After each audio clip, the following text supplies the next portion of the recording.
भी आप किसी भी इंटरव्यू में आप लोग जाते हैं तो पहला क्वेश्चन बिल्कुल बेसिक से वो लोग स्टार्ट करते हैं कि फर्स्ट क्वेश्चन आपसे बिल्कुल बेसिक पूछेंगे कि आप लोगों को थोड़ा सा इक्विलिब्रियम में मेंटेन होने के लिए जो टाइम लगता है उसमें आप आ जाओ, ठीक है। बिल्कुल बेसिक सी बात पूछेंगे कि आपसे सिंपल पूछेंगे आप इसमें सब्जेक्ट, टेक्निकल सब्जेक्ट आप मेंशन कर दो, आप 3 से 4 अपने सब्जेक्ट उसमें मेंशन कर देंगे, ठीक है। आप हो सकता है मास ट्रांसफर मेंशन करें, हो सकता है आप सीआरई मेंशन करें, हो सकता है आप हीट ट्रांसफर, एफएम, जो भी आप लोगों को अच्छी डिमांड हो, जिन सब्जेक्ट पे भी आपको अच्छी डिमांड है उन सब्जेक्ट को वहां पे मेंशन कर देना, ठीक है।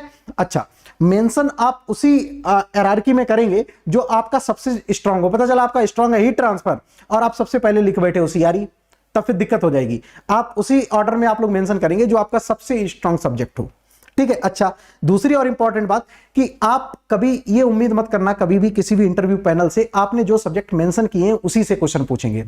हो सकता है आपने सब्जेक्ट मेंशन किए हो उससे ना पूछ के हटके कोई दूसरा सवाल किसी और सब्जेक्ट से भी पूछ सकते हैं, ठीक है। तो ओवरव्यू आप लोगों को सारे सब्जेक्ट का होना चाहिए, ठीक है, मोटा मोटा सारे सब्जेक्ट का पता होना चाहिए और यस डीप में जाके जो आपने मेंशन किए हैं वो सब्जेक्ट आपको पता होना चाहिए, ठीक है। तो जनरली बच्चे आप यूनिट ऑपरेशन ट्राई करना कि लिखना, आप यूनिट ऑपरेशन जैसे हीट ट्रांसफर है आप उसको लिखना, एफएम लिखना, मास ट्रांसफर लिखना, ठीक है। तो ये सब्जेक्ट आप कम से कम आप लोग मेंशन तो जरूर करना, क्योंकि ये पता चला आपने लिख दिया है केमिकल टेक्नोलॉजी, ठीक है। अब वो केमिकल टेक्नोलॉजी से क्या पूछेंगे, टेक्निकल सवाल क्या ही पूछेंगे, हो सकता है इंडस्ट्री से फ्लो सीट वगैरह एक दो पूछ लें, रुक जाएंगे। मैकेनिकल ऑपरेशन लिख दिया, ठीक है, वो तो अलग पार्ट सिविल इंजीनियरिंग का ही, ठीक है। आप तो केमिकल इंजीनियरिंग है, आप प्रोसेस डिजाइन करेंगे, तो इंपॉर्टेंट बात है आपको ये सब्जेक्ट उस हिसाब से मेंशन करने हैं कि यूनिट ऑपरेशन हो। जैसे आप रिफाइनरी में जाएंगे, मास ट्रांसफर का बहुत बड़ा रोल है, ठीक है, हीट ट्रांसफर का जो रोल रहता है, ये सब चीजें आप लोगों को वहां पे मेंशन करना पड़ेगा। तो पहला क्वेश्चन आपसे सिंपल पूछेंगे, तो क्वेश्चन नंबर 1 इंटरव्यू का है, right the starting governing equation with which we start the study of FM, heat transfer and mass transfer, ठीक है। वो 3 सिंपल आप हमको गवर्निंग इक्वेशन लिख के दिखाओ जिससे हम लोग एफएम को डिफाइन कर सकें, जिससे हम हीट ट्रांसफर को डिफाइन कर सकते हैं और जिससे हम लोग मास ट्रांसफर को डिफाइन कर सकें। Right the 3 governing equations. सारे लोग क्वेश्चन मेंशन करते चलेंगे, सर ये सीरीज डेली होगा। ये सीरीज ऋतिक राजपूत आपका एक हफ्ते में 3 दिन हुआ करेगा, ठीक है, थर्सडे, फ्राइडे एंड सैटरडे, एक हफ्ते में 3 दिन होगा, ठीक है।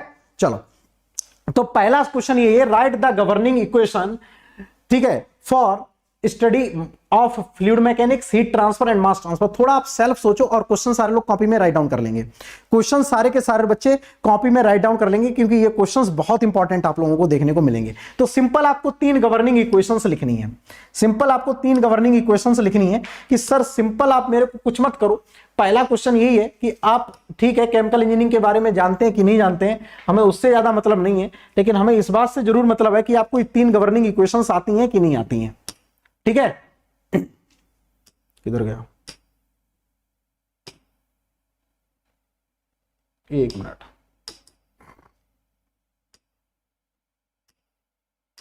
अरे खुल जा सिम, ठीक है, या सारे लोग क्वेश्चन मेंशन कर लेंगे। अरे भाई क्या हो रहा है आज,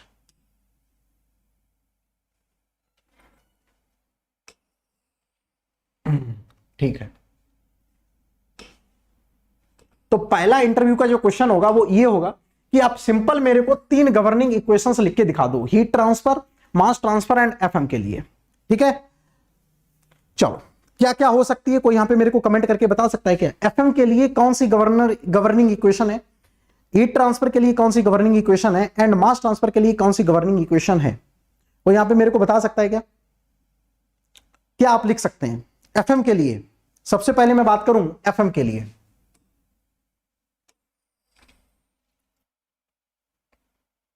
एफएम के लिए कौन सी गवर्निंग इक्वेशन होगी? एफएम के लिए, एफएम के लिए मैं बात करूं, very good Saurabh Nag, Newton's law of viscosity, ठीक है। तो एफएम के लिए जब भी आप लिखेंगे तो उनको डिफाइन करेंगे Newton's law of viscosity, law of viscosity, Newton's law of viscosity, ठीक है। अब वो आपसे पूछेंगे इसका मैथमेटिकल एक्सप्रेशन लिख के दिखाओ, जैसे आपने बता दिया इसके लिए sir Newton's law of viscosity है, वो कहेंगे बहुत बढ़िया, write down the mathematical expression. तो मैथमेटिकल जैसे ही एक्सप्रेशन आपसे पूछते हैं तो आप सिंपल राइट डाउन करना, बहुत बढ़िया। जैसे आपसे सिंपल पूछते हैं मैथमेटिकल इसका एक्सप्रेशन लिख के दिखाना है, तो आप सिंपल लिख देंगे tau x Y equal to minus का mu D you X upon D Y, पूरा लिखेंगे बेहतरीन तरीके से, ठीक है। आप लोग प्रॉपर तरीके से लिखेंगे tau x y mu D u upon D y, ठीक है। अच्छा, अब वो पूछेंगे ये एक्स वाई क्या है, ये टाउ एक्स वाई क्या आपको रिप्रेजेंट क्या कर रहा है, ये रिप्रेजेंट ये कर रहा है कि जो आपकी वेलोसिटी है वो एक्स डायरेक्शन में है, जो आपकी वेलोसिटी है वो एक्स डायरेक्शन में है, but change of the velocity in the y direction, change of the velocity in the y direction. वो सिंपल इसका मतलब पूछते हैं कि ये लिखा है, इसका मतलब समझाओ मेरे को। ये इसका मतलब ये है कि सर जो हमारा फ्लूइड फ्लो हो रहा है वो एक्स डायरेक्शन में फ्लो हो रहा है, ठीक है, बट उस फ्लूइड का जो चेंज हो रहा है वेलोसिटी में वो वाई डायरेक्शन में है।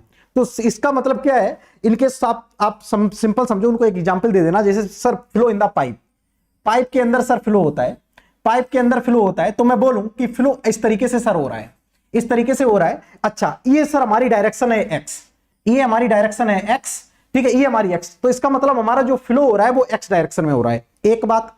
दूसरी बात क्या है, जो सर ये फ्लो हो रहा है इसकी वेलोसिटी एक्स डायरेक्शन में चेंज नहीं हो रही है, इसकी वेलोसिटी वाई डायरेक्शन में चेंज होगी, तो that means this is the your y direction. तो इसकी सर जो वेलोसिटी चेंज होगी, जो ये आप देख रहे होंगे, ये सर वेलोसिटी जो चेंज हो रही है वो इन द वाई डायरेक्शन में चेंज हो रही है। तो वेलोसिटी आपकी चेंज वाई डायरेक्शन में हो रही है, but flow in the x direction में। तो सिंपल आप लोग लिख सकते हैं न्यूटन्स लॉ ऑफ विस्कोसिटी में जो एक्स है और वाई है, इसको आपको अच्छी तरीके से वहां पे डिफाइन करना होगा कि आपका जो ये फ्लो हो रहा है वो एक्स डायरेक्शन में हो सकता है वो आपको अल्फा बीटा गामा कुछ भी करके दे दें, हो सकता है ये मैथमेटिकल एक्सप्रेशन ही दे दें वो लिख के।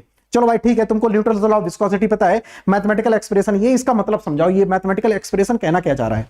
तो कहना ये चाह रहा है कि भैया flow in the x direction but change of the flow in the, yes similarly what is the similarity between, yes अभी मैं बता रहा हूं, अभी शिवम बता रहा हूं। ओके, तो ये टर्म सारे लोगों को क्लियर हो गया। इसको एक और तरीके से लिखेंगे, एक और तरीके से लिखेंगे, पहला इसको एक और तरीके से लिखेंगे, एक तो इसमें ये वाला पॉइंट आप लोग लिख सकते हो, दूसरा पॉइंट ये लिख सकते हो सिमिलरिटी की जो बात कर रहे हैं, इसमें क्या करो tau x Y equal to minus mu divided by rho, divided by rho, ठीक है, डिवाइडेड बाई रो, और क्या करो d you x into rho, ठीक है, divided by d y, divided by d y, ठीक है। अच्छा, अब यहां पे बहुत ध्यान से देखना, जो ये टर्म है, जो ये टर्म है, ये क्या लिखा है टाउ एक्स वाई, सारे लोग बता देंगे ये क्या लिखा है, न्यू, माइनस का न्यू, इसको क्या लिखते हैं माइनस का nu, this is the momentum diffusivity, ठीक है, into d you x into rho divided by d Y,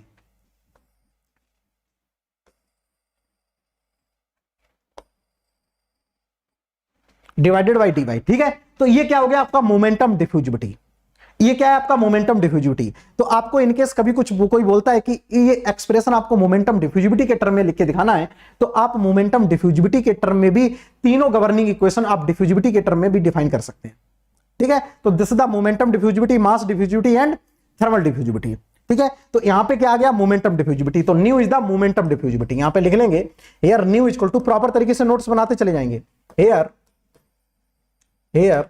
new क्या है आपका momentum diffusivity, momentum diffusivity, unit क्या होगी किसी को पता है क्या, यूनिट क्या होगी मोमेंटम डिफ्यूजिविटी, काइनामेटिक विस्कोसिटी, इसको काइनामेटिक विस्कोसिटी भी बोलते हैं। तो मैं डिफ्यूजिविटी के टर्म में लिखूंगा सो दैट आपको सिमिलरिटी आ जाए समझ में, ठीक है। तो मोमेंटम डिफ्यूजिविटी, इसकी यूनिट क्या होगी, इसकी यूनिट क्या होगी, सारा डिफ्यूजिविटी की unit will be same, metre square per second, जितनी भी यूनिट होंगी, जितनी भी डिफ्यूजिविटी होगी, सारा का यूनिट क्या होगा सेम होगा, मीटर स्क्वायर पर सेकेंड, ठीक।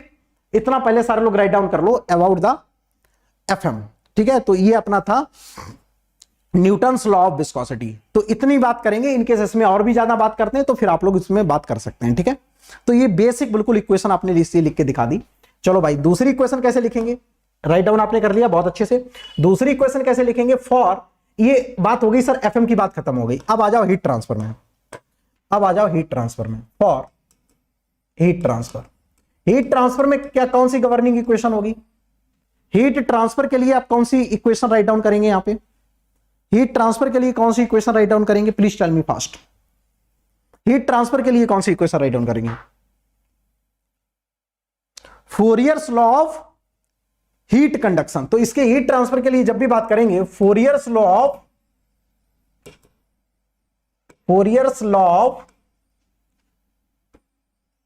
Heat conduction,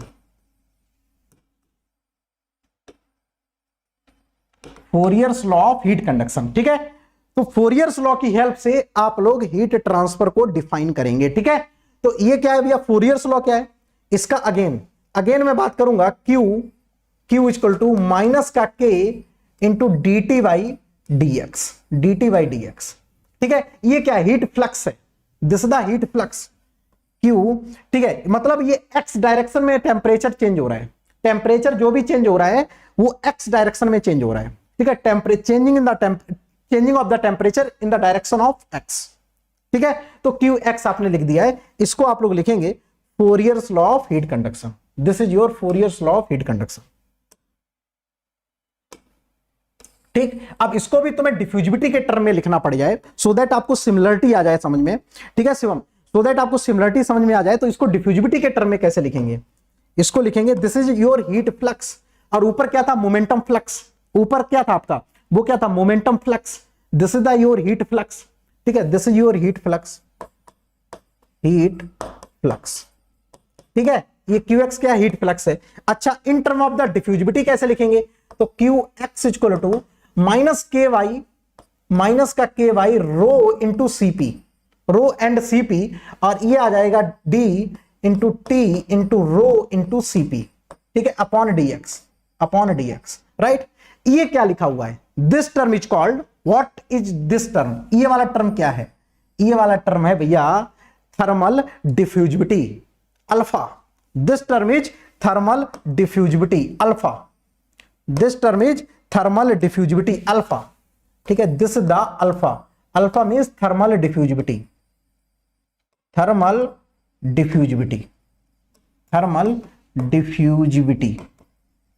this the thermal diffusivity, ठीक है। सारे लोग मस्त तरीके से राइट डाउन कर लेंगे।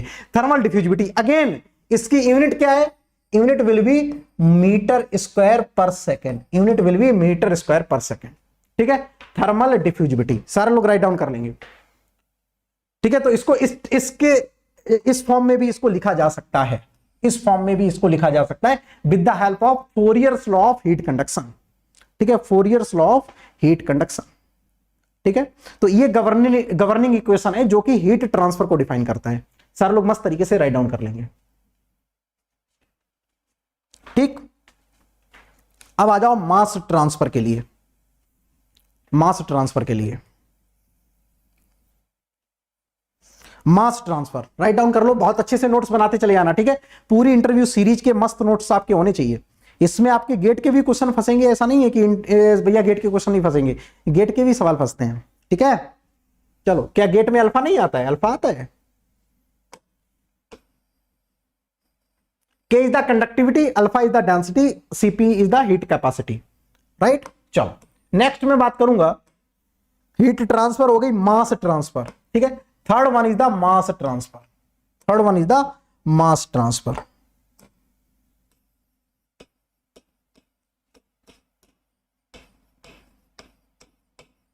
मास ट्रांसफर के लिए कौन सी गवर्निंग इक्वेशन होगी, can you please tell me. Mass transfer के लिए गवर्निंग इक्वेशन,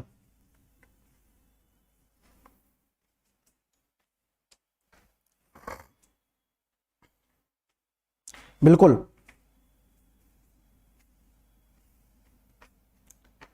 बहुत बढ़िया।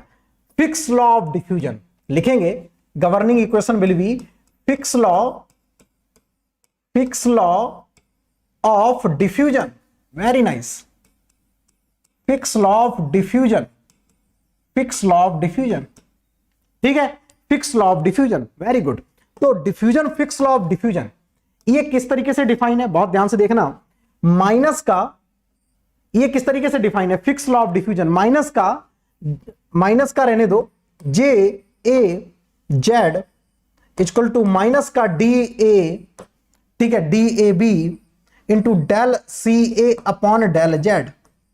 मतलब क्या हुआ कि कंपोनेंट ए का फ्लक्स है in the direction of Z, मतलब कंपोनेंट ए की concentration changing with respect to Z. समझ रहे हो सारे लोग? मतलब ए की कंसंट्रेशन चेंज हो रही है with respect to Z, Z की डायरेक्शन में ए की कंसंट्रेशन चेंज हो रही है और किसी भी डायरेक्शन में चेंज नहीं हो रही है। इनकेस मैं इसको मल्टीपल डायरेक्शन के लिए लिखूंगा तो फिर बात अलग आ जाएगी, ठीक है। तो ये एक्स वाई जेड में भी चेंज हो सकता है, लेकिन अभी जो यहां पे मैंने डिफाइन किया है, it is the concentration is only changes in the direction of Z. Meaning of this term is like, ठीक है। तो यहां पे आप लोग लिखेंगे, यहां पे अपना ये क्या है, diffusibility, this is the mass diffusibility और this is the mass flux, this is the mass flux, mass flux, ठीक है। ये क्या है, मास फ्लक्स का है। और ये क्या आप लोग इसको क्या लिखेंगे, मास डिफ्यूजिबिलिटी, मास डिफ्यूजिबिलिटी, मास डिफ्यूजिबिलिटी, ठीक है। तो heat flux, momentum flux and mass flux. Heat में थर्मल डिफ्यूजिबिलिटी, मास में मास डिफ्यूजिबिलिटी और मोमेंटम में मोमेंटम डिफ्यूजिबिलिटी, ठीक है। बिल्कुल तीनों को कनेक्ट कर पा रहे हो आप लोग, तीनों को कनेक्ट कर पा रहे हो, ठीक है।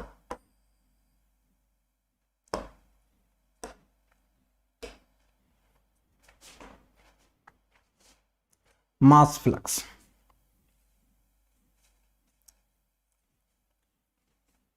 ठीक है। इसकी अगेन यूनिट क्या है, अगेन इसकी यूनिट के बारे में मैं बात करूं तो डिफ्यूजिबिलिटी डीएबी, इसका मतलब क्या है, diffusibility of component A in the AB mixture, ठीक है। एबी मिक्सचर में डिफ्यूजिबिलिटी कंपोनेंट ए की कितनी है, तो इसकी अगेन यूनिट लिखेंगे मीटर स्क्वायर पर सेकेंड। इसको थोड़ा तोड़ के लिखेंगे metre into metre per second, ठीक है। मतलब कंपोनेंट ए की वेलोसिटी कितनी है इन पर्टिकुलर मीटर में, मतलब पर्टिकुलर गिवन डायमेंशन में ए कितनी तेज मूव कर रहा है, तो ए जितनी तेज मूव करेगा उसकी डिफ्यूजिबिलिटी उतनी ज्यादा होगी। This is the physical significance of the diffusibility, ठीक है। पर्टिकुलर डिस्टेंस में कितना मूवमेंट है पार्टिकल का, तो जितना ज्यादा मूवमेंटम होगा आपकी डिफ्यूजिबिलिटी उतनी ज्यादा होगी। तो this is the significance of the diffusibility unit, ठीक है। मस्त तरीके से ऐसे लिख लेंगे भैया। सिमिलरिटी यस, तुमने अभी पकड़ ही नहीं पाया, ग्रेडियंट तीनों में एग्जिस्ट कर रहा है। सिमिलरिटी व्हाट, आपका मास में भी ग्रेडियंट एग्जिस्ट कर रहा है, हीट में भी ग्रेडियंट एग्जिस्ट कर रहा है और वहां पे भी ग्रेडियंट एग्जिस्ट कर रहा है, ठीक है। ओके, इन तीनों में क्या है, ग्रेडियंट एग्जिस्ट कर रहा है, ठीक है। यहां पे कंसंट्रेशन ग्रेडियंट, वहां पे टेम्परेचर ग्रेडियंट, वहां पे मोमेंटम ग्रेडियंट, वेलोसिटी ग्रेडियंट, ठीक है। तो तीनों में क्या है similarity, gradient will exist in all three governing equation, ठीक है। और दूसरी बात, जो ये चीज लिखी हुई है, ये क्या है, आपकी जो भी डिफ्यूजिबिलिटी है, unit of the all diffusibility will be same. Yes, तीनों में क्या है, डिफ्यूजिबिलिटी। और सिग्निफिकेंस क्या है, जितनी ज्यादा डिफ्यूजिबिलिटी होगी आपके तीनों फ्लक्स उतने ज्यादा होंगे। जितनी ज्यादा डिफ्यूजिबिलिटी होगी, तीनों फ्लक्स, मास डिफ्यूजिबिलिटी ज्यादा होगी, मास ट्रांसफर ज्यादा होगा, ठीक है। हीट डिफ्यूजिबिलिटी का मतलब थर्मल डिफ्यूजिबिलिटी जितनी ज्यादा होगी, हीट ट्रांसफर जितना ज्यादा, मोमेंटम डिफ्यूजिबिलिटी जितना ज्यादा उतना मोमेंटम ट्रांसफर ज्यादा। ओके शिवम, तुम्हारे लिए तो कनेक्ट कर रहा था इतनी देर से, तो ये प्रॉपर तरीके से सारी चीजें राइट डाउन कर लो। यस, एक बच्चे ने पूछा कि तीनों में सर ड्राइविंग फोर्स क्या होगा, तो राइट डाउन कर लो। पहले वाले में ड्राइविंग फोर्स क्या होगा जरा बता देंगे। इसमें ड्राइविंग फोर्स क्या है, जब भी फ्लूइड मैकेनिक्स के लिए बात करते हैं तो इसमें ड्राइविंग फोर्स क्या है, फ्लूइड का फ्लो हो रहा है ड्यू टू प्रेशर डिफरेंस, ठीक है। तो एफएम में जो ड्राइविंग फोर्स होगा वो क्या होगा, फ्लूइड का ट्रांसफर क्यों होता है, due to pressure difference, pressure difference, pressure difference, ठीक है, pressure difference, right. Heat transfer में आ जाओ, सॉरी यस, हीट ट्रांसफर किधर गया, यस, ये हीट ट्रांसफर में आ जाओ। हीट ट्रांसफर कब होता है, जब आपका टेम्परेचर में डिफरेंस होता है, ठीक है। यहां पे ड्राइविंग फोर्स क्या होगा, driving force will be temperature difference, driving force will be temperature difference, driving force will be temperature difference, ठीक है। नो, मास में आ जाओ, मास ट्रांसफर में क्या होता है ड्राइविंग फोर्स, कॉन्सेंट्रेशन डिफरेंस, ठीक है। यहां पे क्या है, driving force will be concentration difference, driving force will be concentration difference,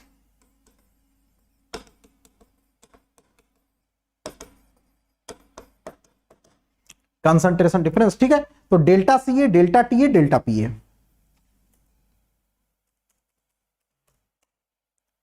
right down कर लो सारे लोग प्रॉपर तरीके से। तो this was the first question.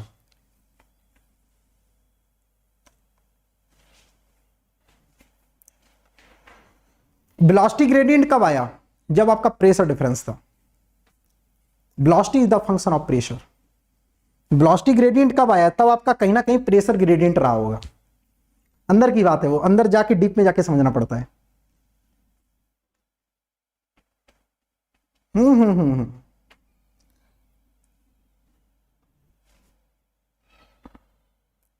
मास में केमिकल पोटेंशियल मल्टीफेज के लिए बोलोगे, ठीक है, मल्टीफेज के लिए जब वो तुमसे डिस्कस करते हैं तब तुमको अपने अस्त्र शस्त्र निकाल। अदरवाइज तुम्हें पहला, तुमने कभी महाभारत नहीं देखी है क्या?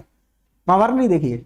महाभारत क्या बोलता है कि पहले इंसान को तुम जो आराम से, जो तीर होते हैं ना, आराम से चलाते हैं, नहीं गया। शक्तियों का प्रहार कब करते हैं? तब सामने वाला थोड़ा नौटंकी करता है, सामने वाला बोला कि नया नहीं कर रहा, तब फिर एकदम से ये एकदम से आकाश आकाश एकदम से तैरने लग, तब फिर निकालो ना। अभी वो नॉर्मल आपसे बात कर रहा है कि टेम्परेचर मास ट्रांसफर के लिए कंसंट्रेशन डिफरेंस, बोलेगा ना ना ना केमिकल, फिर तुम अपने रोल में आओ। जब तक नहीं बात करता है तब तक concentration difference. Okay, mass transfer basically concentration difference ही होता है, वो केमिकल पोटेंशियल जबरदस्ती वाली बात है, ठीक है। ओके, तो वो चीजें तब तुमको निकाल के अपनी प्रस्तुत करनी है जब सामने वाला, ठीक है, समझ गए ना? हाँ, वही चीज। अपना इक्का तब तक छुपा, जब दिखाना चाहिए तब सामने वाला बादशाह निकाले, ठीक है। अपना इक्का कब दिखाओ? तब सामने वाला बादशाह निकाले, तब तक अपना दैले पंजे से काम चलाते रहो।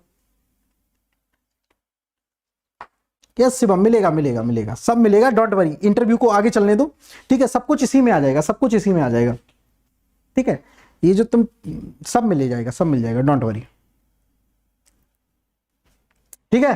चलो, तो ये था पहला क्वेश्चन, बिल्कुल बेसिक सवाल, ये आपको आना चाहिए जब भी आप इंटरव्यू में जा रहे हो। तो ये तीन चीजें तो आपको, फोरियर लॉ, ठीक है, Fick's law and Newton's law of viscosity, ये तो तीन कम से कम आपको पता होना चाहिए। ये आपको तीन एनी हाउ पता होना चाहिए, तीनों के मैथमेटिकल एक्सप्रेशन, ठीक है, तीनों के मतलब, डिफ्यूजिबिलिटी के टर्म में इक्वेशन पता होना चाहिए, ड्राइविंग फोर्स पता होना चाहिए, मिनिमम आपको इतना पता होना चाहिए। किसी भी इंटरव्यू में जाते हो तो पहला क्वेश्चन आपसे यही पूछा जा सकता है, ठीक है। फर्स्ट क्वेश्चन आपसे किसी भी इंटरव्यू में जाओगे, ठीक है, तो आपसे ये पूछा जाएगा। मेरा एक दोस्त था प्रत्युष जैन, ठीक है, वो यहाँ पे कानपुर में एमएस कर रहा था, तो उससे पहले ही क्वेश्चन पूछा था, Fourier law of heat transfer, ठीक है, बताओ एमएस के लिए, ठीक है, 1400 रैंक थी एमएस में, कानपुर में हो गया था। तो बिल्कुल पहला क्वेश्चन आपसे बिल्कुल साधारण सा पूछा जा सकता है। अब मैं थोड़ा और आगे बढ़ता हूं, दूसरा क्वेश्चन, सारे लोग पहला क्वेश्चन प्रॉपर तरीके से आपको आ गया होगा समझ में। दूसरा क्वेश्चन, अब जैसे आप आ गए, दूसरा क्वेश्चन आपसे हीट ट्रांसफर में और पूछा जा सकता है कि व्हाट आर द, दूसरा क्वेश्चन आपसे हीट ट्रांसफर में पूछा जाता है, what are the different modes of the heat transfer, can you write the governing equation of all three modes? What are the modes of heat transfer, can you write the governing equation? क्या भैया governing equation लिख सकते हैं all three modes की?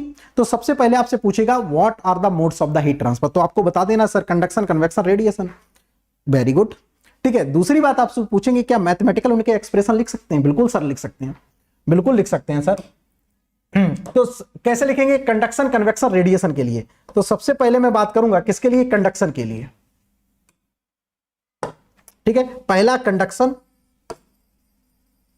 Again conduction के लिए जो governing equation होगी वही again Fourier's law of the heat transfer, Q X equal to minus का K D T upon D X, ठीक है सर, ये होगी कंडक्शन के लिए। कन्वेक्शन के लिए लिख के दिखा दो, कन्वेक्शन के लिए, कन्वेक्शन के लिए क्या होगी, कन्वेक्शन के लिए कौन सी होगी, Newton's law of cooling, Newton's law of cooling, Newton's law of cooling, वो कैसे लिखेंगे, Q equal to h into delta t, h into delta t लिख दो, ठीक है। टीएस माइनस का टी इंफिनिटी लिख सकते हो, ठीक है, टीएस माइनस का टी इंफिनिटी लिख सकते हो, this the Newton's law of cooling, very good. And third one Stefan's Boltzmann law, very good,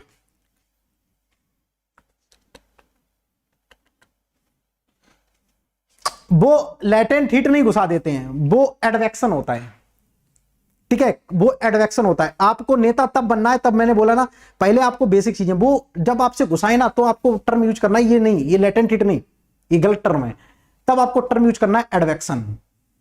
advection is the part of the conduction and convection, ठीक है, वो अलग सिचुएशन है, तब आपको टर्म यूज करना है एडवेक्शन, ठीक है। इंटरव्यू में ऐसी बातें बिल्कुल नहीं पूछेंगे कि नहीं आपको जबरदस्ती फंसाएं, वो आपको जबरदस्ती बिल्कुल नहीं फंसाएंगे। यस, वो अपना केस दे देंगे आपको, वो अपना केस दे देंगे, उनके केस में तुम बात करो, उसी में वेरिएशन करना स्टार्ट कर देंगे। कोई ऐसा पर्टिकुलर टर्म नहीं पूछेंगे कि तुम्हें वो टर्म की वजह से तुम बाहर निकल जाओ, ठीक है। वो होता है एक टर्म होता है एडवेक्शन, याद रखना, ठीक। न्यूटन्स लॉ ऑफ कूलिंग, और थर्ड वन, तीसरा यहां पे मैं लिखूंगा तो तीसरा भी यहां पे मैं लिख ही देता हूं। तीसरा आपसे पूछेंगे, थर्ड क्या है, Stefan Boltzmann law, Stefan Boltzmann law, Stefan Boltzmann law.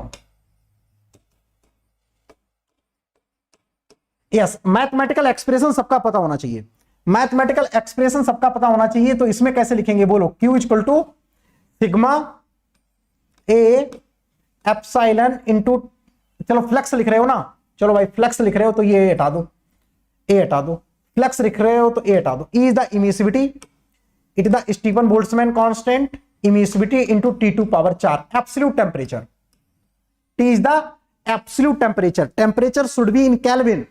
ये क्या, इमिसिविटी ऑफ द सरफेस, जिस सरफेस से रेडिएशन हो रहा है उसकी emissivity, this the Stefan Boltzmann constant. आपको वैल्यू पता है तब भी ठीक है, वैल्यू नहीं पूछते हैं वो, ठीक है। वैल्यू आपको गेट के लिए याद होना चाहिए, ठीक है। तो तीनों इक्वेशन जल्दी से राइट डाउन कर लो, तीनों इक्वेशन सारे लोग जल्दी से राइट डाउन कर लेंगे, ठीक है। तीनों इक्वेशन जल्दी से राइट डाउन कर लो। Yes, great.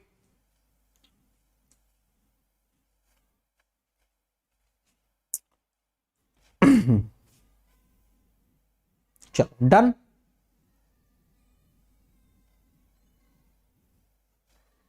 Yes yes,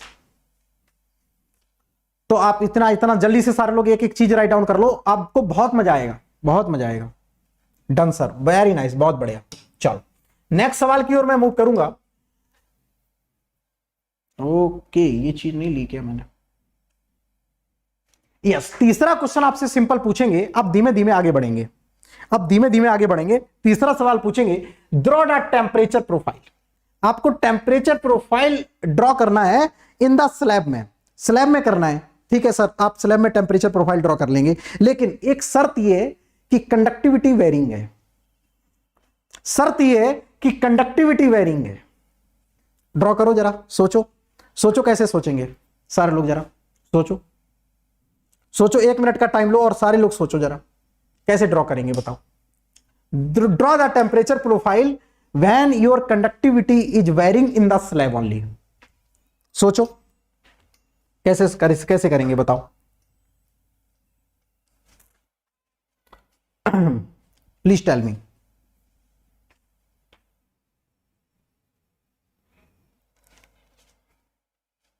please tell me, बताओ।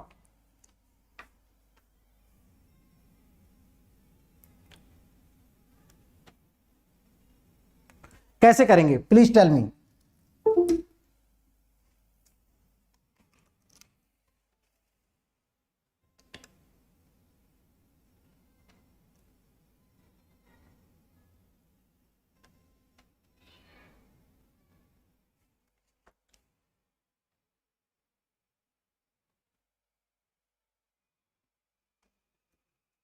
यस, अल्फा पे डिपेंड करेगा, एब्सोल्युटली करेक्ट। बहुत बढ़िया, बहुत बढ़िया, super.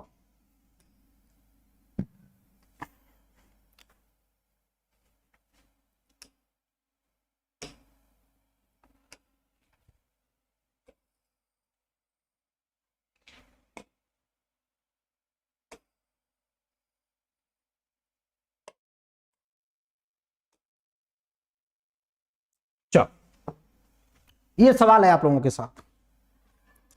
Sir parabolic profile for alpha is not equal to 0 and state for alpha is equal to 0। Very nice Salman, ठीक है। आपसे सिंपल पूछ देगा कि भैया हमको क्या बताओ, कुछ ना काम करो, मुझे सिर्फ टेम्परेचर प्रोफाइल, बहुत सवाल पूछता है टेम्परेचर प्रोफाइल के, बहुत सवाल पूछेगा आपसे टेम्परेचर प्रोफाइल के, बहुत सारे सवाल आपसे पूछे जाएंगे, ध्यान रखना। ठीक है, आप सिर्फ टेम्परेचर प्रोफाइल सर ड्रॉ करके दिखा दो। इनकेस अपने पास कोई सपोज कर लो ये है अपना अपना ये स्लैब है, ठीक है, इस स्लैब में भैया टेम्परेचर प्रोफाइल बना के दिखा दो। If our conductivity is very, conductivity sir very कर रही है तब बना के दिखा दो। तो पहले तो आपको कंडक्टिविटी और टेम्परेचर के बीच में रिलेशन पता होना चाहिए। तो कंडक्टिविटी क्या होती है, K equal to K not into 1 plus का alpha T, as we know that. ठीक है, एज वी नो दैट की कंडक्टिविटी क्या होती है, K equal to K not 1 plus alpha T, right. Okay, तो अपन को कंडक्टिविटी टेम्परेचर के साथ भैया वेरी पता है, मतलब ये क्या है, linear, y equal to M X plus C. ठीक है, मतलब ये सर लीनियर बनेगी, लीनियर बनेगी सर, बिल्कुल लीनियर बनेगी। चलो भाई, लीनियर बनेगी कब, जब अपना अल्फा कांस्टेंट है तब लीनियर बनेगा, ध्यान रखना।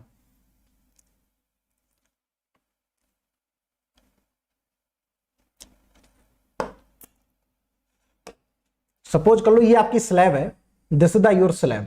ठीक है, ये मैं बोलूं, बहुत ध्यान से देखना, ये अपना टेम्परेचर, इस स्लैब का टेम्परेचर मेंटेन है T1, इस स्लैब का टेम्परेचर मेंटेन है T2, और यहां पे मैं मानता हूं कि T1 आपका ग्रेटर देन है T2, तो इसका मतलब हीट ट्रांसफर आपका इस डायरेक्शन में हो रहा होगा।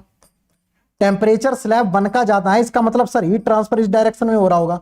हीट ट्रांसफर इस डायरेक्शन में हो रहा होगा तो इसको मैं एक्स बोल देता हूं, इसको मैं एक्स बोल देता हूं, एक्स डायरेक्शन में आपका ट्रांसफर हो रहा है। लेकिन अपन को मानना क्या है, इधर मैं बोलूंगा आपका टेम्परेचर है, इधर आपका टेम्परेचर और कंडक्टिविटी, इसके बीच में मेरे को क्या करना है, ग्राफ प्लॉट करना है। ठीक है, इसके बीच में मेरे को क्या करना है, ग्राफ प्लॉट करना है। तो मैं कोई भी टेम्परेचर T1 मान लूं, कोई भी टेम्परेचर मैं T1 मान लूंगा, और इस तरीके से मैं दो टेम्परेचर के बीच में क्या कर दूंगा, डिफाइन कर दूंगा। ठीक है, दो टेम्परेचर के बीच में ये डिफाइन कर दूंगा, ये भैया T1 है, ये अपना T1 है, और ये अपना T2 टेम्परेचर है। ठीक है, अब देखना बहुत ध्यान से, बहुत ध्यान से, ये कब था, जब alpha is not function of temperature, जब अल्फा टेम्परेचर का फंक्शन नहीं था, अल्फा विल बी जीरो। ठीक है, alpha will be zero means alpha in case आपका जीरो हो जाएगा, अल्फा आपका जीरो हो जाएगा तो K equal to K naught हो जाएगा, मतलब K equal to K naught हो जाएगा तो आपकी टेम्परेचर प्रोफाइल इस तरीके से आ जाएगी, टेम्परेचर प्रोफाइल ऐसी आ जाएगी। अब ध्यान से देखना, तो टेम्परेचर प्रोफाइल आपकी इस तरीके से आ जाएगी, क्योंकि K इज कांस्टेंट, मतलब यहां पे क्या है, K कांस्टेंट है, K कांस्टेंट है, K कांस्टेंट है तो प्रोफाइल कैसी निकल के आ जाएगी, linear. Temperature profile will be linear. आप ड्रॉ भी कर लेंगे, कहां से आप ड्रॉ कर लेंगे, कहां से ड्रॉ कर लेंगे, यहां से Q equal to K into dt by dx। ठीक है, यहां से ड्रॉ कर लेंगे, आपकी लीनियर प्रोफाइल निकल के आ जाएगी। अब समस्या कहां पे आती है, तब K is the function of temperature हो जाता है। K फंक्शन टेम्परेचर का है, अब ध्यान देना, K फंक्शन टेम्परेचर का है, K is the now K is the function of temperature. जो हम आपसे क्वेश्चन पूछ रहे हैं, मेरा क्वेश्चन ये है कि K फंक्शन टेम्परेचर का है, अब ये कैसे वेरी करेगा, this is the my question. अब देखना सारे लोग बहुत ध्यान से, तो मेरा ये क्वेश्चन है, इनकेस अपना ये जो अल्फा है ग्रुप, ये जो अल्फा है, अल्फा हमारा ग्रेटर देन जीरो है, तो टेम्परेचर जो प्रोफाइल होगी वो इस तरीके से जाएगा, सॉरी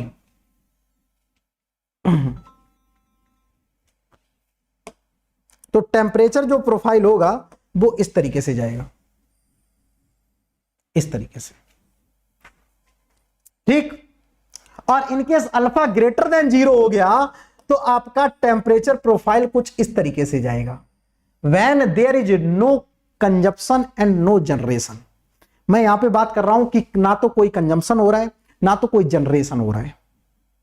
ठीक, तो ये जो स्लोप होगा आपका डिक्रीजिंग स्लोप होता हुआ चला जाएगा, slope will be decrease, slope continuously decrease करेगा। इसमें क्या होगा, स्लोप लगातार इंक्रीज करेगा, इसमें स्लोप क्या होगा, लगातार इंक्रीज करेगा। मतलब ये अल्फा ग्रेटर देन जीरो के लिए है, ये अल्फा लेस देन जीरो के लिए है, यहां पे लिख देंगे स्लोप इंक्रीजिंग होता चला जाएगा, यहां पे स्लोप आपका डिक्रीजिंग करता चला जाएगा। ठीक है, slope will be decreasing, slope will be decreasing. इस चीज को सारे लोग थोड़ा केयर करेंगे, स्लोप विल बी डिक्रीजिंग। ठीक है,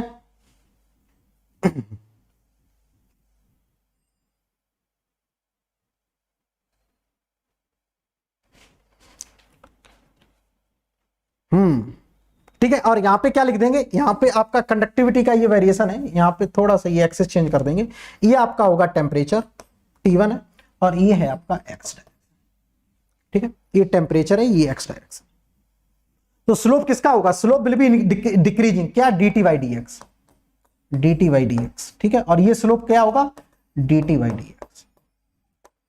ठीक है, ये डिक्रीज करता चला जा रहा है, slope will decreasing, slope will increase, slope लगातार इंक्रीज कर रहा है, और इसमें क्या कर रहा है, स्लोप लगातार डिक्रीज कर रहा है। इस चीज को थोड़ा सारे लोग केयर करेंगे। यस, के इज कांस्टेंट, के इज कांस्टेंट, ये क्या है, के इज इक्वल टू कांस्टेंट, के इज इक्वल टू कांस्टेंट का मतलब अल्फा इज इक्वल टू 0, के इज इक्वल टू कांस्टेंट का मतलब अल्फा इज इक्वल टू 0। तो अल्फा इस वाली लाइन में क्या है, 0, के विल बी कांस्टेंट। अब के फंक्शन टेम्परेचर का हो जाएगा, तो बात पता कैसे बिगड़ जाती है, ये पता, ये हाइपरबोलिक पैराबोलिक क्यों आ रहा है, क्योंकि के फंक्शन तुम्हारा टेम्परेचर का हो जाएगा। अब फिर तुम इसको इंटीग्रेट करोगे, फिर तुम क्या करोगे, इंटीग्रेट करोगे, क्यू आपका कांस्टेंट है, क्यू क्या है, थ्रू आउट द कांस्टेंट है, Q is constant, Q constant है, तुम यहां पे के की वैल्यू ये वाली उठा के रखोगे, ये वाली उठा के यहां पे रखोगे और इंटीग्रेट करोगे, क्योंकि के is the function of temperature, तो इंटीग्रेट करोगे तो लीनियर नहीं आएगा। इनकेस के तुम्हारा कांस्टेंट है तो तुम इसको टेम्परेचर यहां से प्रोफाइल निकालोगे, लीनियर निकल के आ जाएगी। Saurabh, what my point, Shivam, ठीक है। इनकेस के क्या कांस्टेंट है तो तुम, क्यू भी अपना कांस्टेंट है क्योंकि स्लैब है, स्लैब में क्यू वेरी नहीं कर रहा है, ठीक है, क्यू भी अपना कांस्टेंट है, के भी कांस्टेंट है, यहां पे टी का जो प्रोफाइल एक्स के रिस्पेक्ट में निकल के आएगा, Y equal to M X plus C आ जाएगा। ठीक, इनकेस के वेरी कर गया, फिर तुम टेम्परेचर के रिस्पेक्ट में इंटीग्रेट कर डालोगे, इंटीग्रेट कर डालोगे, फिर टेम्परेचर प्रोफाइल निकलोगे, नॉन लीनियर आ जाएगी। ओके, अब जनरेशन और कंजम्पशन होने लगे तो अलग केस है, ठीक है। इनकेस आपका जनरेशन होने लगेगा तो फिर ऐसा जाएगा, कंजम्पशन होने लगेगा तो फिर इसके बिलो जाएगा, ठीक है। कंजम्पशन होने लगेगा तो नीचे चला जाएगा, जनरेशन होगा तो इस लाइन के भी अब चला जाएगा। जनरेशन का मतलब क्या हुआ, जो इनिशियल टेम्परेचर है, जो फाइनल टेम्परेचर है, जो मैक्सिमम टेम्परेचर है, will be maximum in terminal point. मतलब जो जनरेशन हो रहा होगा, इसका मतलब जो ये टेम्परेचर है, इस टेम्परेचर से ऊपर कहीं ना कहीं प्रोफाइल ड्रॉ होके जा रही होगी। इनकेस कंजम्पशन हो रहा है, कंजम्पशन का मतलब जो लोएस्ट टेम्परेचर है उससे भी कम टेम्परेचर स्लैब के अंदर होगा, क्योंकि स्लैब के अंदर क्या हो रही है, कंजम्पशन हो रहा है, ठीक है। तो ये बात हो जाएगी।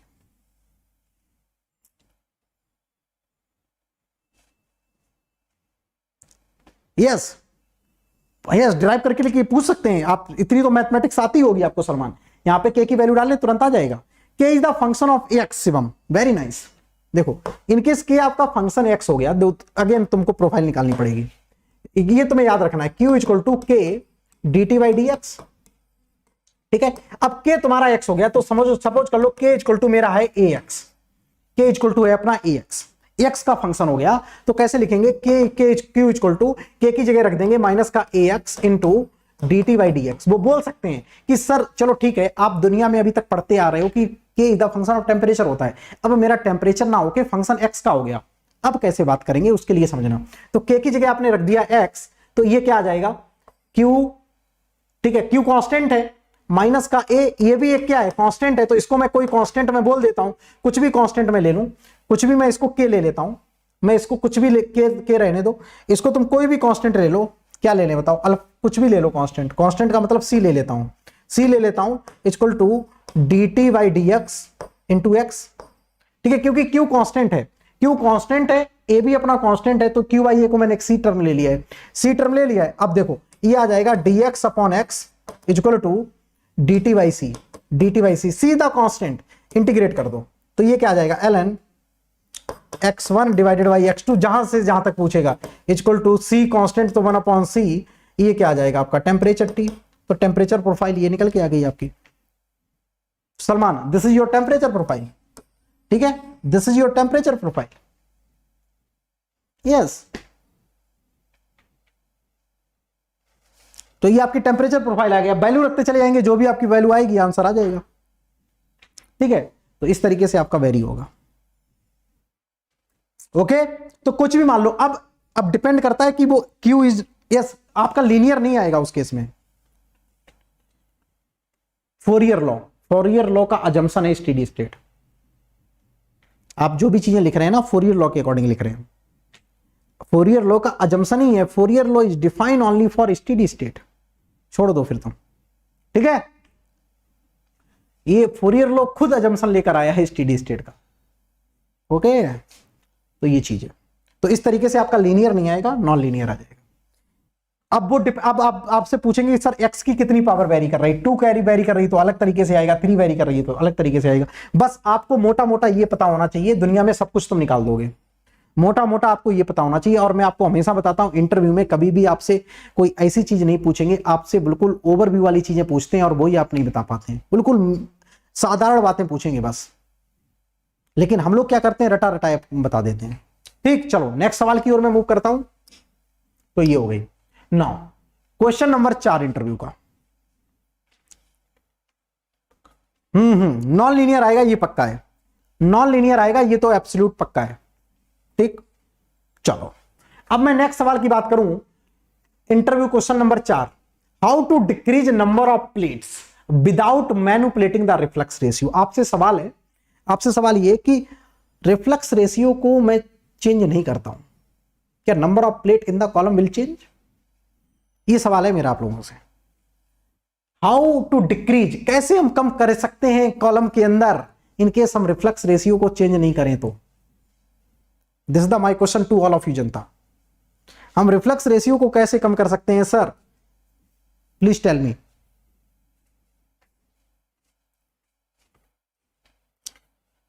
हम नंबर ऑफ प्लेट्स को कैसे कम कर सकते हैं, हम रिफ्लेक्स रेशियो को चेंज नहीं कर रहे हैं, रिफ्लेक्स रेशियो को चेंज नहीं कर रहे हैं, हमें नंबर ऑफ प्लेट कॉलम में कम चाहिए बस।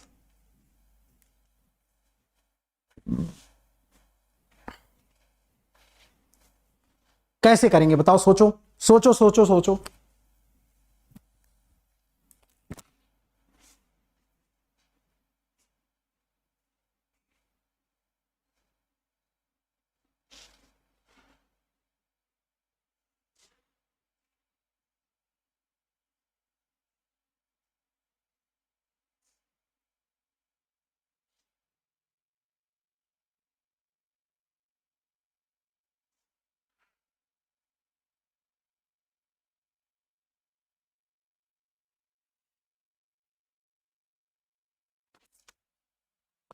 बताओ भैया, बहुत बढ़िया बहुत बढ़िया, you are thinking very good.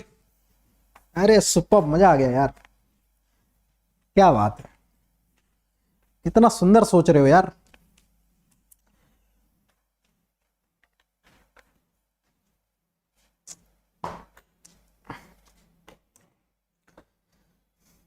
Relative volatility पहले आया है, प्रेशर पहले आया? रिलेटिव वॉलेटिलिटी एक टर्म है जो चीजों को डिफाइन कर रहा है। यस,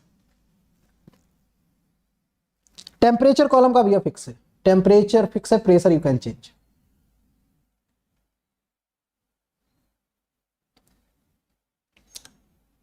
या चलो बात करते हैं सर, कैसे बात करेंगे, बिल्कुल सही बात है सर। हम बात हवा में नहीं करेंगे, हम बात करेंगे पेन एंड पेपर पे, ठीक है।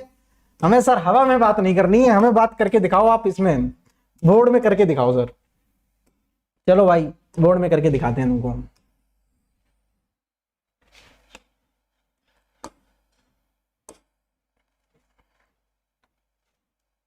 क्या हो क्या रहा है भाई आजकल, रुको एक मिनट।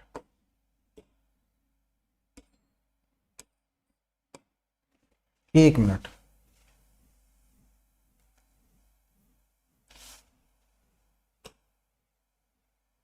ठीक है, ये आ गया, ये है 1 2 3 4, ठीक।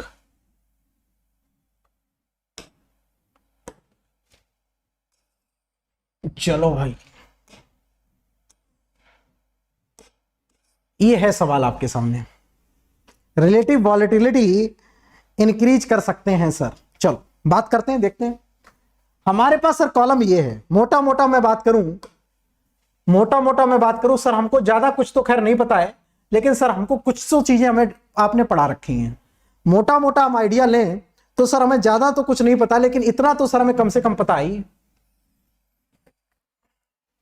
आज बोर्ड भी साथ नहीं दे रहा है।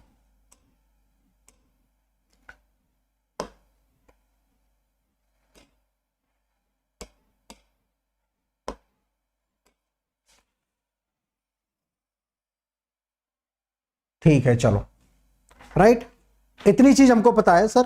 और हम कॉलम के अंदर कुछ इस तरीके से बात करते हैं, कुछ हम सर इस तरीके से बात करते हैं, ठीक। और पर्टिकुलर रिफ्लक्स रेशियो पे, रिफ्लक्स रेशियो भी हमको डिफाइन करना पड़ेगा ना, हमको तो रिफ्लक्स रेशियो भी डिफाइन करना पड़ेगा। पर्टिकुलर सपोज कर लो कोई कॉलम है जिसमें डिस्टिलेट इतना है, ठीक है, और एक्स डी की वैल्यू इतनी है और एक्स डब्ल्यू की वैल्यू इतनी है, हमें सब कुछ डिफाइन करना पड़ेगा, ठीक है। और हमारा इस रिफ्लक्स रेशियो पे क्या कर रहा है, ऑपरेट कर रहा है, हमारा इस रिफ्लक्स रेशियो पे ऑपरेट कर रहा है, तो हमारी जो नंबर ऑफ प्लेट्स होंगी कुछ इस तरीके से निकल के आ रही हैं। बहुत ध्यान से देखना, बहुत ध्यान से, क्लोजली। हमारा सर किसी पर्टिकुलर प्रेशर पर ऑपरेट कर रहा था, किसी पर्टिकुलर रिफ्लक्स रेशियो पे ऑपरेट कर रहा था। अब हम सर चाहते हैं number of plate, number of plate इस ये पर्टिकुलर रिफ्लक्स रेशियो पे आपका ऑपरेट कर रहा है, ये किसी आर पे ऑपरेट कर रहा है। अब इसमें सर नंबर ऑफ प्लेट कितनी होंगी, बहुत ध्यान से देखना, पूरे ओवरऑल कॉलम की मैं बात कर रहा हूं, ओवरऑल कॉलम की, मतलब आपको ये तो चेंज ही नहीं करना है, ओवरऑल कॉलम की नंबर ऑफ जो प्लेट्स होंगी वो होंगी कितनी, इधर आए पैरेलल, इधर आए, इधर आए,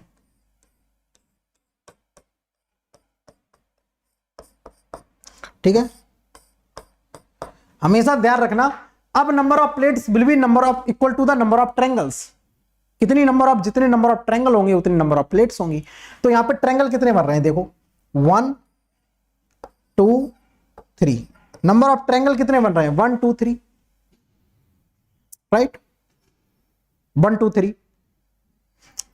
थोड़ा चेंज करते हैं, थोड़ी चीजें चेंज करते हैं, रुको एक मिनट, एक मिनट रुको, एक मिनट रुको, थोड़ी प्लेटें कम बनी है, प्लेट ज्यादा बनाते हैं, थोड़ा प्लेट कम बनी है, प्लेट थोड़ा ज्यादा बनाते हैं, ठीक है। और विजन बिल्कुल क्लियर हो जाएगा आपका, विजन बिल्कुल क्लियर हो जाएगा, प्लेट थोड़ा ज्यादा बनाते हैं तब मजा आएगा, अब प्लेट ज्यादा बनेगी। इस रिफ्लेक्स रेशियो पे अपना सिस्टम ऑपरेट हो रहा है, ठीक है, इस रिफ्लेक्स रेशियो पे अपना सिस्टम क्या हो रहा है, ऑपरेट हो रहा है, राइट। और ये अपना क्या है, एक्स डब्ल्यू है, ये तो फिक्स क्वांटिटी होती है, ठीक है। और ये सिस्टम पे अपना सिस्टम क्या कर रहा है, ऑपरेट कर रहा है किसी पर्टिकुलर जनरल, ये एक्स डी है, ये एक्स डब्ल्यू है, ठीक, उससे हमें मतलब ही नहीं है, हमें सिर्फ मोटा हमको चाहिए नंबर ऑफ प्लेट कम हो। अभी हमारी जो नंबर ऑफ प्लेट थी वो ये आ रही है 1 2 3, ये आप काउंट कर, अब देखो मस्त प्लेट आ रही है एकदम से, ठीक है। तो नंबर ऑफ प्लेट कितनी आ गई, 1 2 3 4 5 6 7, नंबर ऑफ प्लेट कितनी आ गई, 7, बहुत ध्यान से समझिएगा, नंबर ऑफ प्लेट कितनी आ गई सर, 7 नंबर ऑफ प्लेट्स आ रही है, ये अपना सिस्टम ऑपरेट हो रहा है। अब हम क्या करें, एक तो ये चेंज है कि रिफ्लेक्स रेशियो को चेंज कर दें तो number of plate will change, जैसे आपने रिफ्लेक्स रेशियो चेंज किया, आपका इसका स्लोप चेंज हो जाएगा, स्लोप चेंज हो जाएगा तो number of plate will disturb. लेकिन शर्त ये है, शर्त क्या है कि number of reflex ratio will not change. शर्त ये है कि तुम्हें नंबर ऑफ प्लेट कम करनी है, लेकिन तुम्हें क्या काम करना है, without manipulating the reflux ratio, तुम्हें रिफ्लेक्स रेशियो के साथ छेड़छाड़ी नहीं करनी है। शर्त ये है आप लोगों के साथ, कैसे करेंगे बताओ, कैसे करेंगे।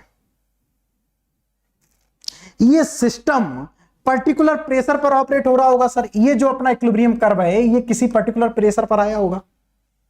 अब सेम सिस्टम को हम प्रेशर चेंज कर दें, जैसा कि आप लोगों ने कमेंट किया है, हम प्रेशर कम कर दें, हम प्रेशर सर डिक्रीज कर दें, और प्रेशर जैसे ही हम डिक्रीज करते हैं तो आपको मैंने बताया था इक्विलिब्रियम कर्व आपका कुछ इस तरीके से जाता है। प्रेशर जैसे ही आप डिक्रीज करोगे इक्विलिब्रियम कर्व कुछ इस तरीके से जाएगा, ठीक है, इक्विलिब्रियम कर्व कुछ इस तरीके से जाएगा। अब मैं रिफ्लेक्स रेशियो को चेंज नहीं कर रहा हूं, अपना रिफ्लेक्स रेशियो यही है। अब मेरी नंबर ऑफ प्लेट कितनी लगेंगी, number of plate will B 2 only. Reflex ratio को मैंने चेंज नहीं किया है, सिर्फ और सिर्फ प्रेशर को रिड्यूस कर दिया है। तो देख रहे हो प्रेशर रिड्यूस करने से कितनी तेजी से प्लेट चेंज होती है, ठीक है। तो नंबर ऑफ 1 2, ये प्रेशर आपका P2 है। तो सर हम रिफ्लेक्स रेशियो को चेंज नहीं कर रहे, ऑपरेटिंग लाइन वही है, रिफ्लेक्स रेशियो वही है, slope will not disturb, but our number of plate will be decrease. तो as you decreasing the pressure, your number of plates will decrease, this is the moral of the story. सारे लोगों को बात समझ में आ गई हो तो मुस्कुरा लो एक बार, सारे लोगों को बात समझ में आ गई हो तो मस्त तरीके से सारे लोग मुस्कुरा लेंगे। सारे लोगों को बात समझ में आ गई हो तो मस्त तरीके से सारे लोग मुस्कुरा लो, बेहतरीन तरीके से। तो this was the your question.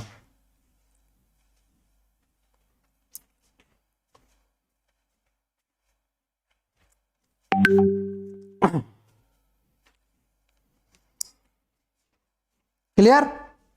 तो इस तरीके से हम लोग क्या करेंगे भैया, आपका number of plate reflux ratio change नहीं होगा, लेकिन number of plate will decrease if you are decreasing the pressure. ठीक है, इस तरीके से हम लोग बात करेंगे, राइट?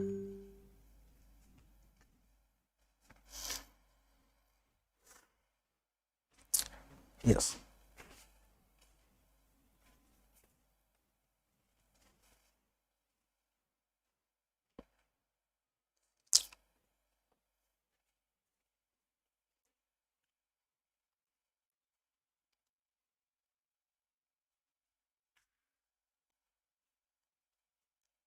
ठीक है, मजा आ रहा है कि नहीं ये बताओ यार? आ रही इंजॉय ना? इंजॉय कर रहे हो चीजों को? थोड़ा नॉलेज इनहेंस हो रही होगी, लग रहा होगा कि यार कुछ अंदर से बढ़ रहा है। ठीक है, इस टाइप की फीलिंग आ रही है कि नहीं? इस टाइप की फीलिंग आनी चाहिए। इस टाइप की फीलिंग आनी चाहिए आपको। अंदर से एकदम से ये लगना चाहिए कि कुछ यार इंक्रीमेंट हो रहा है। यस, डाउट पूछो सर, एक डाउट है, बिल्कुल, टेल मी। चलो डाउट पूछो, तब तक मैं नेक्स्ट क्वेश्चन पे मूव कर जाता हूं। Question number 5, what is the relative volatility formula variation of the relative volatility with pressure in the equilibrium curve. Question number 5, इससे सवाल आपका कुछ ना कुछ वो पूछ लेंगे। रिलेटिव वॉलेटिलिटी क्या होता है sir? Variation of relative volatility with pressure क्या होता है ऑन द इक्विलिब्रियम कर्व? ये सारे लोगों को मुझे बताना है। This is the question from mass transfer operation. This is the question from mass transfer operation, सारे लोगों के पास।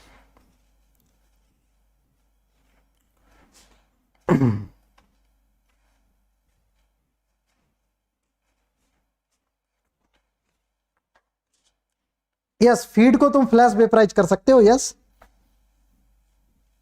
फ्लैश वेपराइज कर सकते हो, लेकिन उसमें फ्लैश वेपराइज कर दिया तो तुम्हें जो तुमने फीड थी ना, वो प्रोडक्ट में फिर से फीड मिल जाएगी। ठीक है, जो फीड थी वो प्रोडक्ट में फिर फीड मिल जाएगी। प्रॉब्लम ये है कि दोनों वेपराइज हो जाएंगे।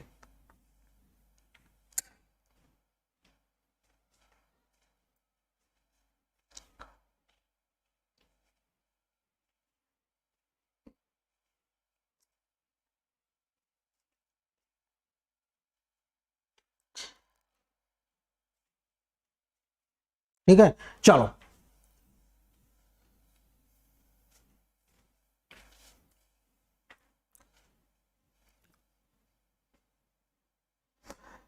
वो तुमने क्वेश्चन ही चेंज कर दिया है।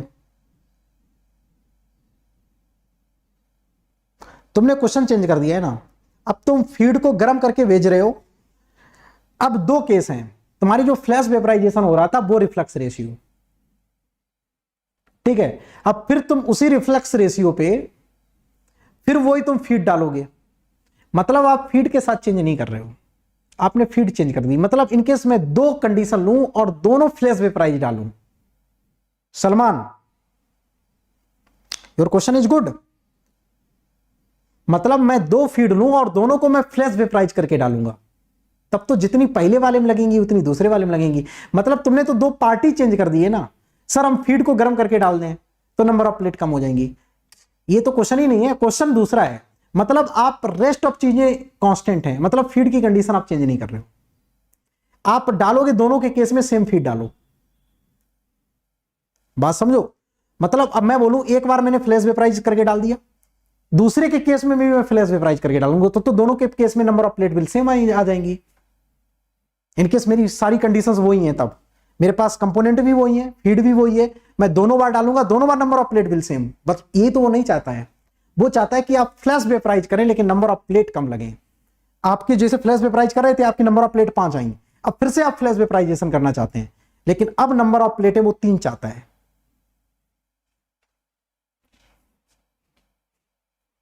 ओके, तो तुम फ्लैश वेपराइजेशन भी करो विद रिड्यूसिंग प्रेशर से।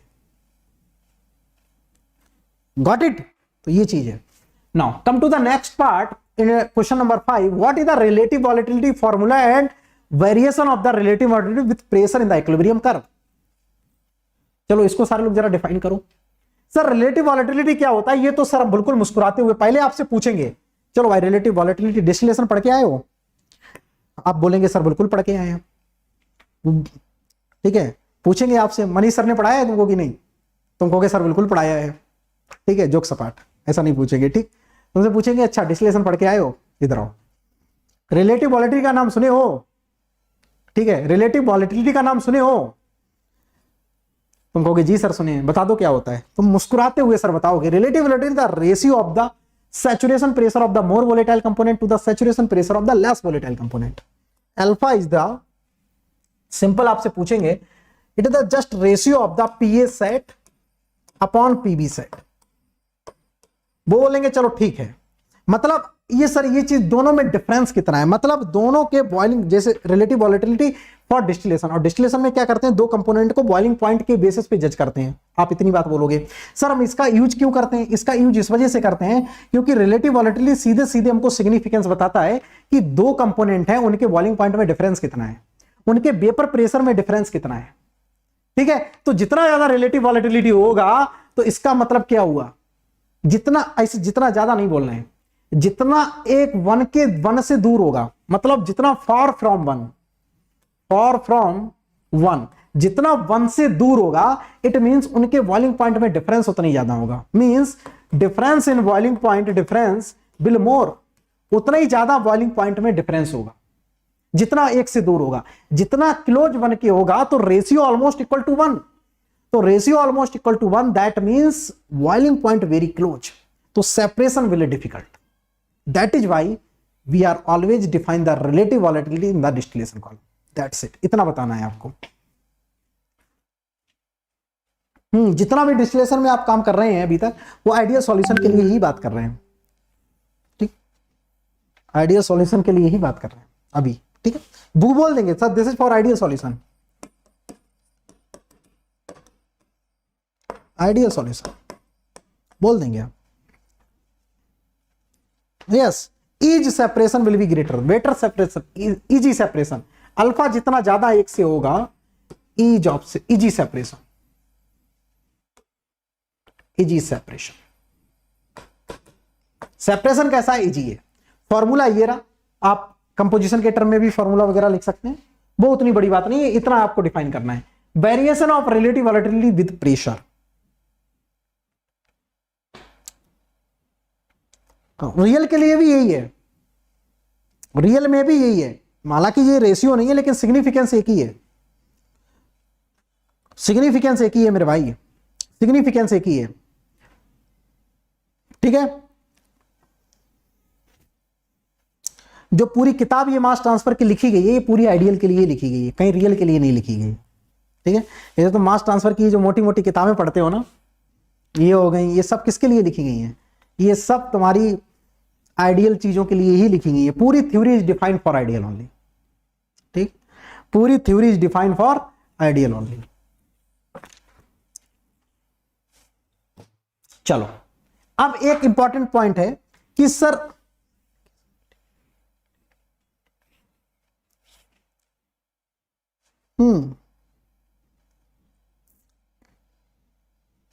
ठीक, चलो इसमें एक और सवाल आपसे पूछेगा कि रिलेटिव वॉलेटिलिटी का सर प्रेशर पे क्या इफेक्ट है, कोई मेरे को बताएगा? Yes, great Hrithik. Sir real कब पढ़ेंगे? रियल आप देखोगे, पढ़ोगे नहीं। रियल सिस्टम आप देखोगे जाके इंडस्ट्री में। ठीक है, रियल सिस्टम आप देखोगे जाके इंडस्ट्री में। ठीक है, पढ़ोगे आइडियल, देखोगे रियल। इसी वजह से आइडियल पढ़ के जा रहे हो, सो दैट रियल का प्रेडिक्शन कर पाओ। सो दैट रियल का आप प्रिडिक्शन कर पाओ। ओके, और रियल तब आप पढ़ पाओगे तब आप एक्सपेरिमेंट करोगे, प्रैक्टिकल करोगे, आपका सिस्टम रियल है, आपका कितना वो इफिशियंट है। ठीक है, ये सभी देखते हैं। चलो एक चीज आपसे और पूछता है कि रिलेटिव वॉलेटिलिटी का सर वेरिएशन बता दो विद प्रेशर। तो बहुत ध्यान से देखना, आपको ये कर्व आना चाहिए बहुत मजेदार तरीके से। सर ये अपना एक्स वाई लाइन है, this is the your x equal to y line, this is the your x equal to y line. ठीक है, this is the your x equal to y line. ठीक है, अब मैं वो बात करूंगा, रिलेटिव वॉलेटिलिटी का वेरिएशन देखना है विद प्रेशर। विद प्रेशर आपको देखना है।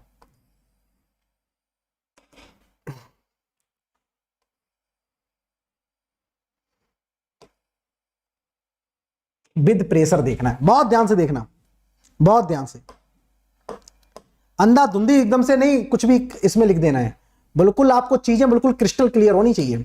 मतलब मैं चाहता हूं, मैं रिलेटिव वॉलेटिलिटी का मतलब चाहता हूं, मतलब क्या है कि ये आपका वाई है और ये क्या है एक्स है। मतलब अपने पास लिक्विड फिक्स है, फीड फिक्स है, फीड फिक्स हो और मैं वाई में जाना चाहूं तो किस रिलेटिव वॉलेटिलिटी पर मैं ऑपरेट करूंगा, किस रिलेटिव वॉलेटिलिटी पर मैं ऑपरेट करूंगा सिस्टम को, किस प्रेशर पर मैं ऑपरेट करूंगा। तो इसके लिए बहुत ध्यान से देखना, बहुत ध्यान से, इस रिलेटिव वॉलेटिलिटी, ये डिफरेंट डिफरेंट रिलेटिव वॉलेटिलिटी पर बना हुआ है, अल्फा 1, अल्फा 2, अल्फा 3। ठीक है, तो किस रिलेटिव वॉलेटिलिटी पर मैं ऑपरेट करूंगा सिस्टम को, किस रिलेटिव वॉलेटिलिटी पर मैं ऑपरेट करूंगा, ये y1, y2, y3। अपन क्या चाहते हैं कि जितना ज्यादा आपको y मिले, अपना मेन उद्देश्य क्या है, जितना ज्यादा अपना y मिले।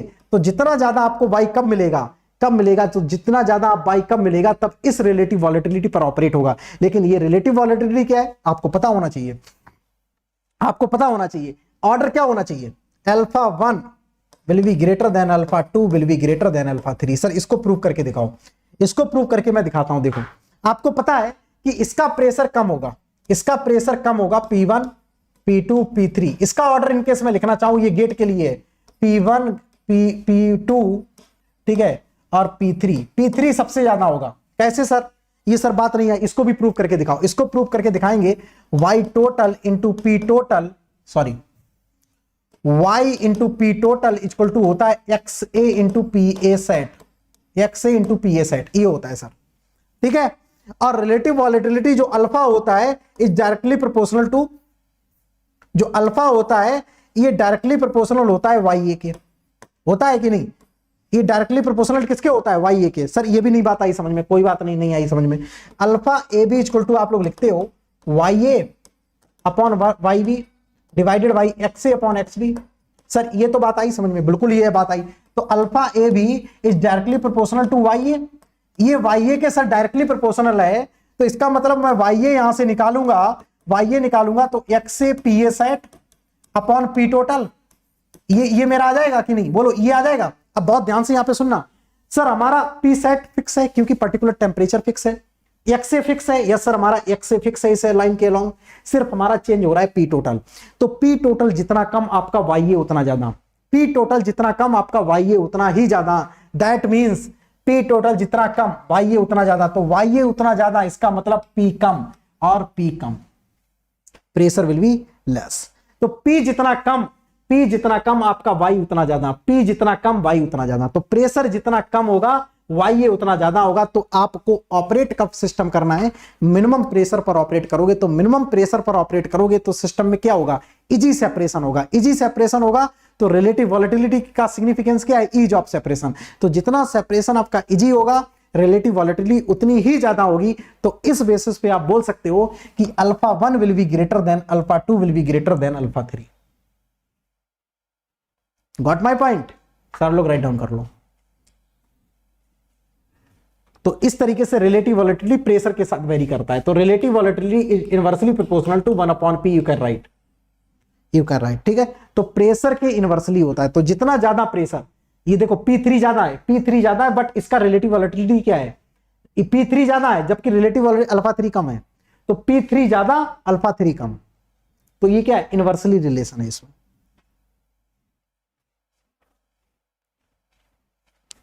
ठीक, समझ में आ गया सारे लोगों को?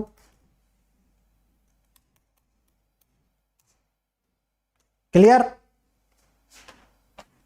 Absolute clear? बोलिए भैया, राइट डाउन कर लो एक एक चीज, बहुत काम की चीज आपको मैं दे रहा हूं, बहुत काम की है ये चीज।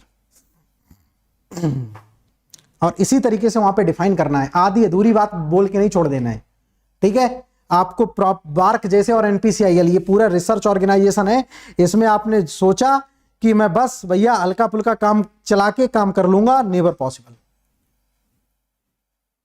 ठीक है?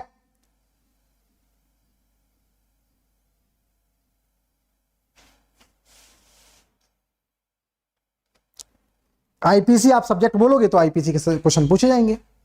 सलमान, इनकेस आप आईपीसी सब्जेक्ट बोलोगे देन दे विल आस्क, तो वो आप पूछेंगे। सेशन को लाइक कर दिया करो भाई, सेशन को आप लोग लाइक कर सकते हैं इनकेस आपको सेशन पसंद आता है तो।